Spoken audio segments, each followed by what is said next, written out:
everybody, today I want to talk to you about musical notation, that is how we write music down.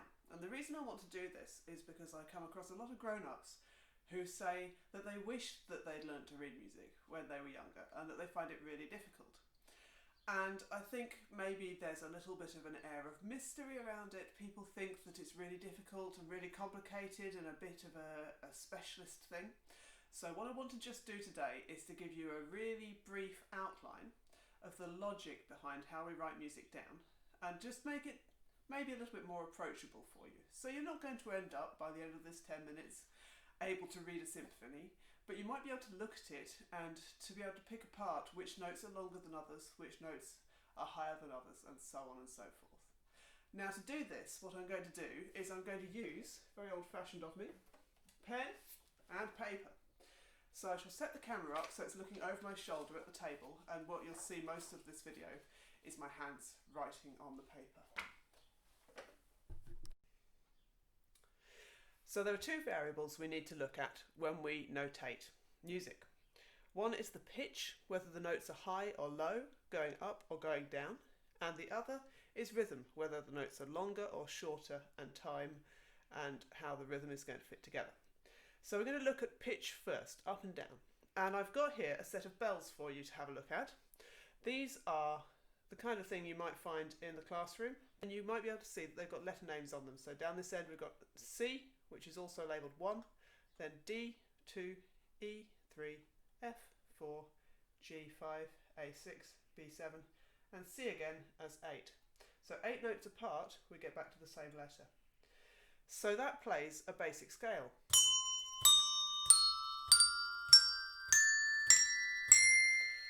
A bit like the white notes on the piano. Now, if you start from A and you work your way up, you'll find it's just the first 7 letters of the alphabet. A, B, C, C, D, E, F, G, and back to A again. So if you've got more than one set of 8 notes, one octave, then it will just go round and round and round. So as you go up the piano, you've got a lot more notes than that, and it is just going A, B, C, D, E, F, G, A, B, C, D, E, F, G, A, B, C, D, E, F, G.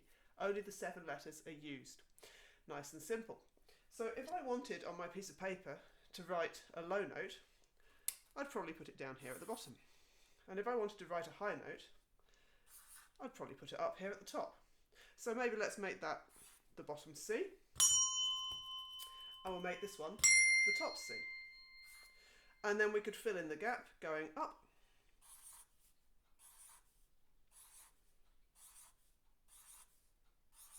so we could make that D, E,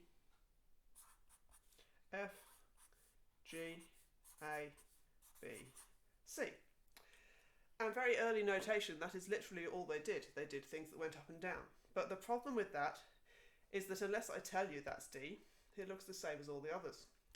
So they've invented something very sensible, very simple, which is called the stave.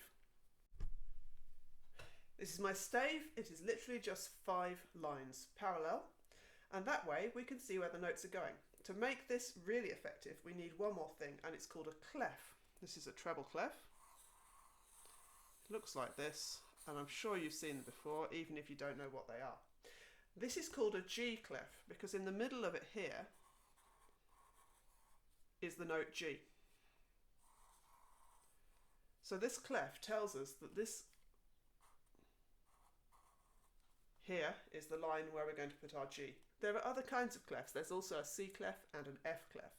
The F clef these days is known as the bass clef. Piano players use it for their left hand.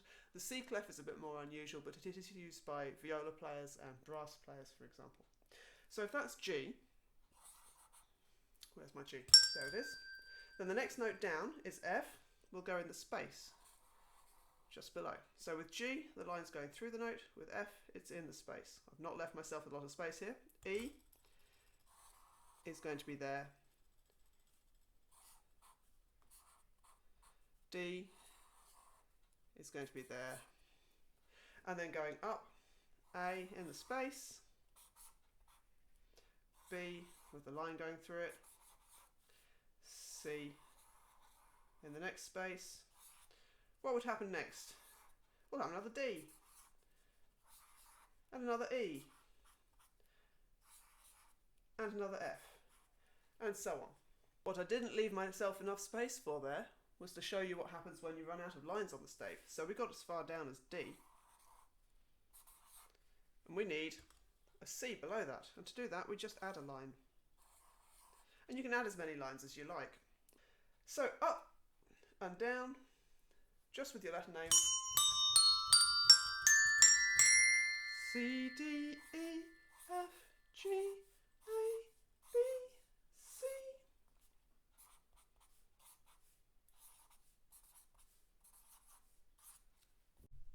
So that was pitch. Now we're going to have a look at rhythm. All the notes that I showed you so far when I was looking at the notes going up and down were just basic circles like this one.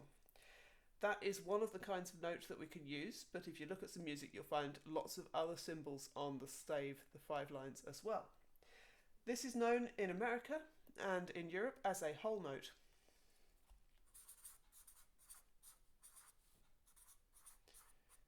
In England we have a slightly strange name for it, we call it a semibreve. It's a bit like the difference between working in inches or in centimetres. So if we want a note that is shorter than our whole note, we put a stick on it. There we go. That is what the Americans call a half note. And in England we call it a minim. And 2 of those take the same amount of time as one semibreve. So you can either have 1 of these or 2 of those. Or you can have 4 of these. This is coloured in with a stick. You can probably guess what the Americans are going to call this. It's a quarter note. Or in English, crotchet. Next up, we've got different ways of writing these ones. 8th note.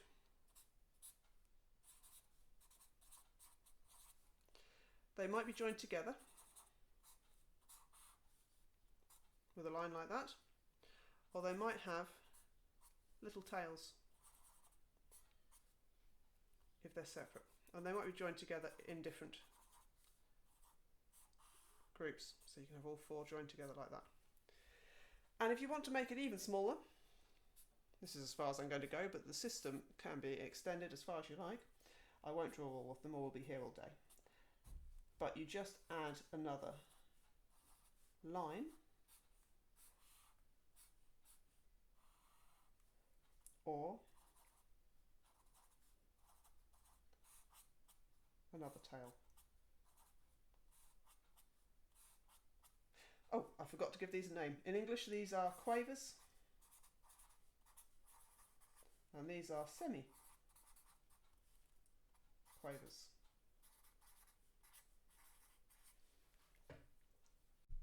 Okay, let's try and use some of these rhythms to write down a rhythm that we might want to play.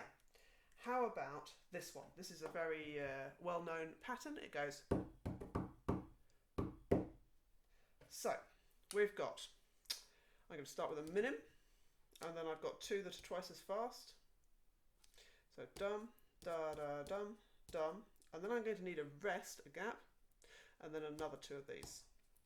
So that would be dum, dum, dum.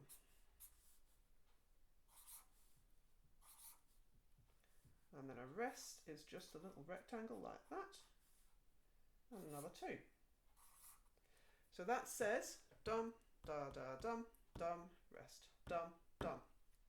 Right, we're going to use our rhythms and our notes to write down a tune that I hope you already know, Twinkle, Twinkle, Little Star. And then we're going to have a go at playing it on the bells and see if it comes out right. So I need to draw my treble clef. It's all a little bit smaller because we need to fit a whole tune on here. And the other thing I haven't done yet is to draw what's called a time signature. This just tells us what rhythm we're using. We're using 4/4 time. You don't need to worry too much about that. I'm going to start with the note C, low C, twice. So that's got an extra line. So I'll draw my extra line first, and then my crotchet, coloured in with a stick. Same again, C, C. Then I need 2 Gs. Okay, that's on the second line up. Remember, it's a G clef, we knew that. So I need to put my circle there, colour tin, put a stick. Then we're going to go up one more note and play a couple of A's. That's in the space just above the G. And then back to G.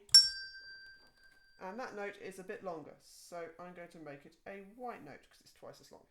So that now says C, C, G, G, A, G. Then all it does after it's done that, C, C, G, G, A, G, the tune then goes down the scale. F, F, E, E, D, D, C. That should be fairly easy to write then, shouldn't it? F, F, E, E, D, D, C. So that's twinkle, twinkle, little star, how I wonder what you are. C, C, G, G, A, G, F, F, E, E, D, D, C.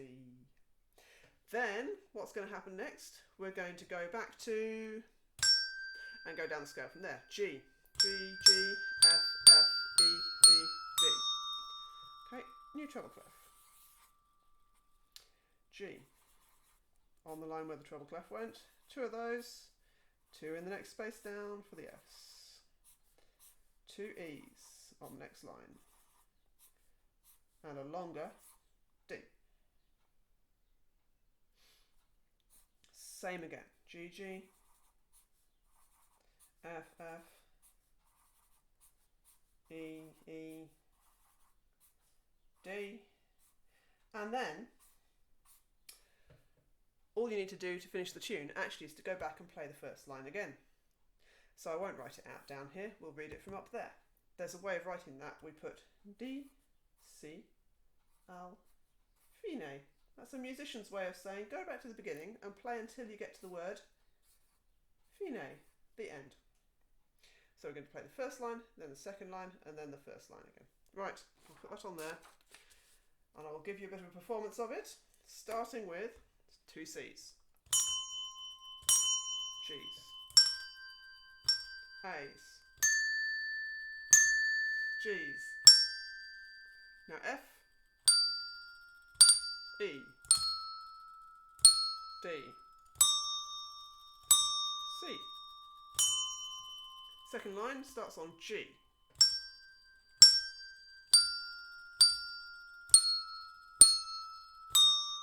Back to G.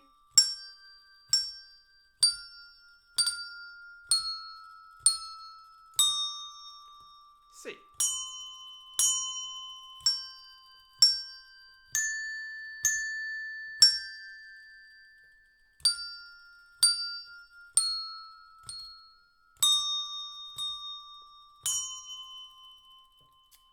We'll do it one more time, and this time we'll sing along a little bit quicker.